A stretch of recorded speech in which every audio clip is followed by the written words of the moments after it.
right, good morning, everybody. It is my grandpa and I's third day on our Southwest road trip. And tell the people where we're heading today. We're heading to Colorado, the $1 million highway. Yep, so we're basically going to be spending the next 4 days in Colorado on our trip. So Colorado's obviously going to be the big highlight or emphasis on this entire trip. And so, yes, we are actually going to be driving the $1 million highway today. We're currently in Farmington, New Mexico, so we got about an hour and a half to drive until we get to actual the start of the highway up there near Durango. So I'm really looking forward to driving it. I purposely have not shown my grandpa any pictures of it because I want to get his real authentic reaction to driving it. It is supposed to be one of the most scenic drives in the United States. Yeah, that's what I've heard, so we'll find out. And I just want to thank you for advertising for me today. Yeah, I figured I'd better wear my InterstateKyle shirt. All right, ready to hit the road? Yeah, let's go. My grandpa and I left Farmington, New Mexico and headed north along New Mexico State Route 516 for roughly 10 miles until we reach the town of Aztec, where we meet US Route 550 and then followed US Route 550 all the way north to Durango, Colorado. It was pretty bittersweet leaving New Mexico behind because I really wish I could explore more of New Mexico outside of the Four Corners region. But our main focus for this road trip was being in Colorado and seeing some fall colors and just introducing my grandpa to a lot of things that he's never seen before in the Centennial State. Colorado is my favorite state to visit out of all of the states that I've been to, and I just keep finding myself back here every single time. I absolutely love this state, and I just love exploring it from end to end. Durango sits at the foot of the San Juan Mountains and is the largest city in the southwestern part of Colorado near the Four Corners region. The city is one of the most beautiful in the United States, and one of the top tourist attractions here is to take the Durango and Silverton narrow gauge railroad up to Silverton, Colorado.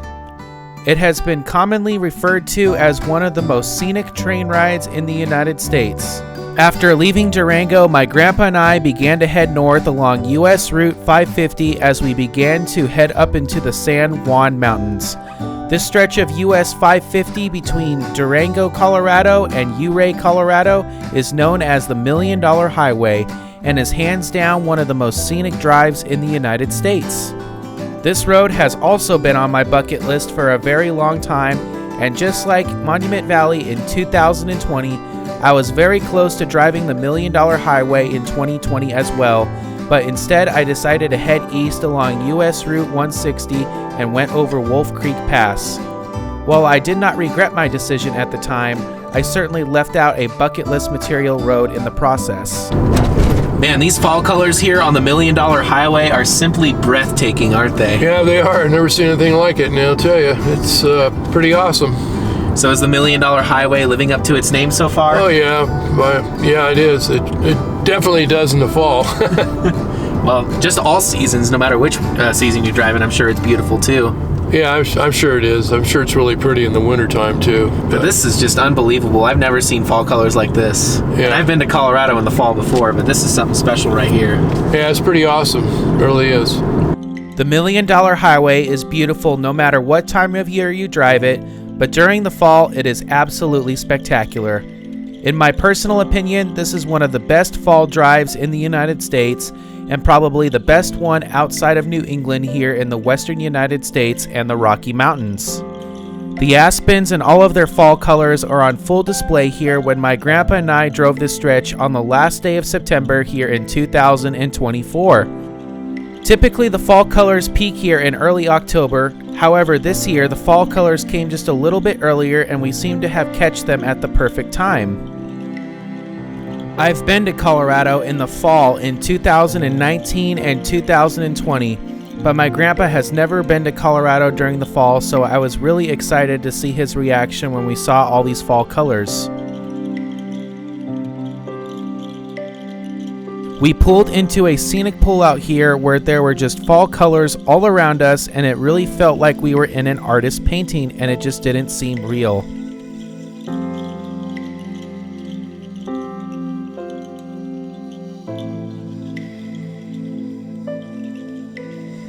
I'll be honest, we tried to stop at every scenic pullout that we could to see all the fall colors, and there were just so many it was just hard not to stop at all of them, let me tell you folks. I'm sure this drive is absolutely beautiful at all times of the year, but there's just really something about being here in the fall that just truly brings out the magic of the $1 Million Highway, and it's not hard to see why it's called that when you stop and see all these fall colors here along the highway. After stopping to check out the scenic fall colors here, we decided to keep driving north along US-50 as we climbed higher into the San Juan Mountains, where we eventually came up to our second summit here at Molas Pass. The views up here are absolutely breathtaking, and the San Juan Mountains are easily one of the most scenic and beautiful mountain ranges here in the Rocky Mountains and the United States as a whole. It was definitely pretty chilly up here on this particular day of the trip, as we were very high in elevation and it was pretty windy up here. Definitely dress warm if you're going to be coming to the higher elevations here in Colorado during the fall months. All right, so my grandpa and I are here at the summit of Molas Pass here along the $1 Million Highway here in the San Juan Mountains. We are just under 11,000 feet above sea level, and just look at the incredible views here at the summit of Molas Pass. Pretty incredible, huh? Yeah, it is. It's a gorgeous area right here. I mean, it's kind of like this little valley right here. You're surrounded by these 12s and 13ers all around us. Yeah, so we're actually in San Juan County, Colorado here, which is, believe it or not, the highest mean elevation county in the entire United States. I believe the average mean elevation is over 11,000 feet in this county, so... Yeah, that's pretty awesome. The county doesn't have a lot of 14ers, but it has a lot of 13ers, and that just brings the average elevation much higher than other surrounding counties. Yeah, that's true. Yeah. Whew. You ready to start heading down the road? Yeah, let's keep going. They also have a lot of great information plaques up here at the summit of Molas Pass here in the San Juan Mountains that talk about the history of the area.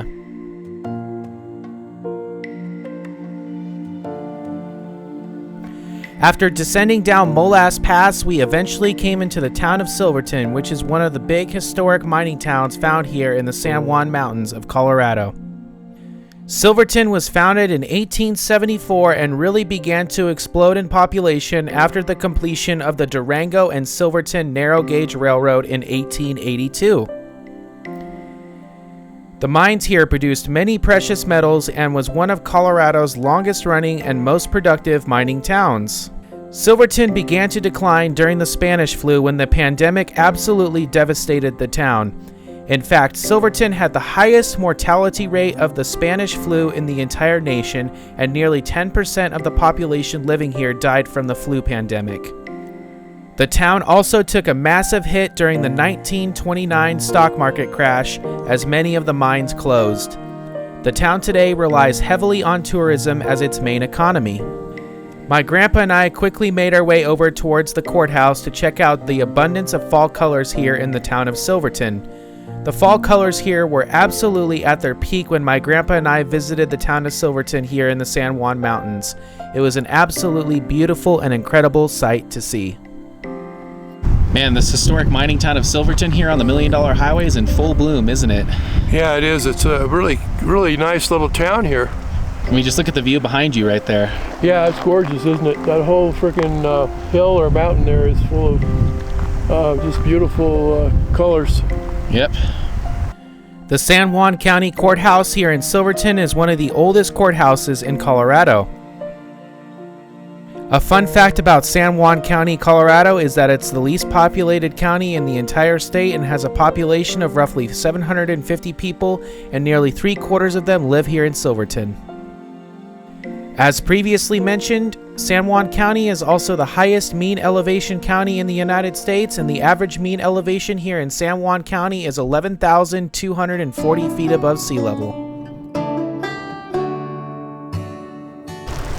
So the San Juan County Courthouse here in Silverton is pretty cool looking, I must say, and I must say it has an even better background right now, especially with all the fall colors. Yeah, it sure does. Yeah, it's a nice, it's an old courthouse, but it's nice. It's nice looking. Yep, so San Juan County, in addition to being the highest county in the United States, is also the least populated county here in Colorado and has just over 700 residents. Yeah. With most of them living right here in Silverton. Yeah, it's a cute little town here. It's almost like Virginia City. That's in Nevada, in case you guys don't know. Yeah, I'm where that sorry is. about that. I'm stupid. No, you're not. All right. All right, are you ready to continue on the $1 Million Highway? Yeah, let's go. After leaving Silverton, we began to head north along US Route 550 as we continued our journey through the San Juan Mountains and eventually crossed Red Mountain Pass here along US Route 550. The views of the San Juan Mountains as you head over Red Mountain Pass are absolutely breathtaking, and this is also where a lot of the steep grades and sharp curves kick in along US Route 550 here, which can be a big problem, especially during inclement weather. The descent down Red Mountain Pass into the town of Ouray is what really makes US 550 one of the most scenic drives in the United States, as it passes through the Uncompahgre Gorge as it makes its way down into the town of Ouray. This stretch of US Route 550 is the most dangerous portion of the route, especially in the wintertime. Despite its apparent dangers, the highway is kept open year-round. Unfortunately, we were catching just a little bit of rain here as we were making our way down Red Mountain Pass here through the Uncompahgre Gorge, even though it wasn't even noon yet. The weather can change pretty rapidly here in the San Juan Mountains, and the San Juan Mountains tend to create their own unique weather patterns here because of this high elevation mountain range that's kind of isolated from the rest of the Rocky Mountains. As you descend into the town of Ouray, you are greeted to absolutely breathtaking views. Ouray is known as the Switzerland of America, and it's not hard to see why once you enter the town and see the incredible views all around you. Very much like Silverton, Ouray has its origins in the mining industry. During its peak, Ouray had more than 30 active mines. The entirety of Main Street, or US Route 550 through downtown, is listed as a National Historic District, with many of the buildings here dating back to the late 19th century. Ouray is definitely one of the most beautiful small towns here in America, and I wish I could spend more time here, but I'm sure I'll be back in the future to explore more of what this area has to offer. And I'm sure my grandpa would enjoy that too, because he loves mining towns like this. Alright, so my grandpa and I just got done driving the $1 Million Highway here in Colorado. What are your thoughts? It's pretty awesome pretty awesome road, I'll tell you. If you ever get a chance to do it, I would take the opportunity and go do it, because it's awesome, especially right now in the autumn. Yeah, unfortunately, by the time you guys see this video, the fall colors will have already been passed, but let me tell you folks, this was on my bucket list for the longest time, and it sure as hell didn't disappoint. After leaving Ouray, we made our way north along US Route 550 and followed it all the way to its northern terminus there in Montrose, Colorado, where it meets up with US-50. We then jumped on US-50 and headed east from Montrose all the way to Pueblo, Colorado. It was roughly a 4-hour drive across the Rocky Mountains, and if you guys know anything about US-50 across the Rocky Mountains, it is an absolutely beautiful drive. I have a really long video from driving US-50 along the western slope here in Colorado from 2020. It's definitely worth checking out, and I did film a lot of the drive heading eastbound this year here in 2024, but there was just a lot of construction, and I honestly only will probably make one video of it going over the section that crosses the Continental Divide at Monarch Pass. Right here, I'm just going to be showing you guys just a little bit of a preview of what our drive was like here driving along the western slope along US-50. After leaving Montrose and heading east along US-50, we began our drive along the western slope in Colorado, which lies west of the Continental Divide here in the Rocky Mountains. This area is pretty sparsely populated and has many distances between major towns, so be sure you have enough gas when you leave each town and continue your journey along the western slope.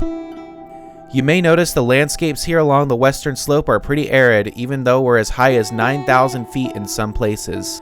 The scenery definitely got a lot more interesting the closer we got to the Blue Mesa Reservoir, which, believe it or not, is the largest body of water here in Colorado. Unfortunately, when we got to the Blue Mesa Reservoir, this is where we ran into a lot of the construction along US-50 in Colorado. It took us roughly 1 hour to pass through the area as they were working on numerous bridges here across the Blue Mesa Reservoir. While we were in stop traffic here, I decided to hop out of the car and just capture these videos for you guys to see here of the beautiful Blue Mesa Reservoir area. This area is honestly one of the most underrated areas in Colorado and sees roughly 1 million visitors a year here in the Kearcanti National Recreation Area. The Kearcanti National Recreation Area was established in 1965 and is home to 3 different reservoirs, with the Blue Mesa Reservoir here being the highlight of the National Recreation Area. Other reservoirs include the Morrow Point Reservoir and the Crystal Reservoir, which are all along the Gunnison River here, which is a major tributary of the Colorado River. The National Recreation Area is a popular area for boating and fishing, as well as having numerous campsites throughout the area as well. One big difference between 2020 and 2024, besides driving in the opposite direction here at the Blue Mesa Reservoir, is that the reservoir was a lot fuller here in 2024, as there was no water in this back area over here when I passed through here in 2020. After leaving the Kirkanti National Recreation Area, we continued east along US-50 and eventually reached the city of Gunnison. Gunnison is the last city along the western slope here along US-50 in Colorado. Gunnison is a college town and is home to Western Colorado University, which is the oldest university in Colorado's western slope. As we continued to head east along US-50, we eventually kept climbing up in elevation as we approached the Continental Divide here in the Sawatch Range.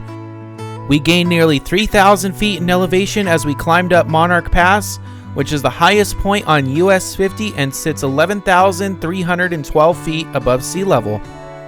The views when you get to the top of the pass are absolutely breathtaking. When we crossed Monarch Pass, we officially crossed the Continental Divide and then began our descent into the Arkansas River Valley.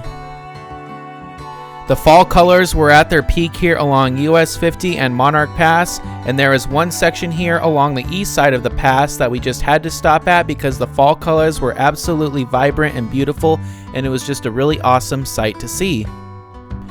Colorado in the fall time is absolutely breathtaking, and if you do your research, you can find some of the best fall colors in the United States here in this beautiful part of the country.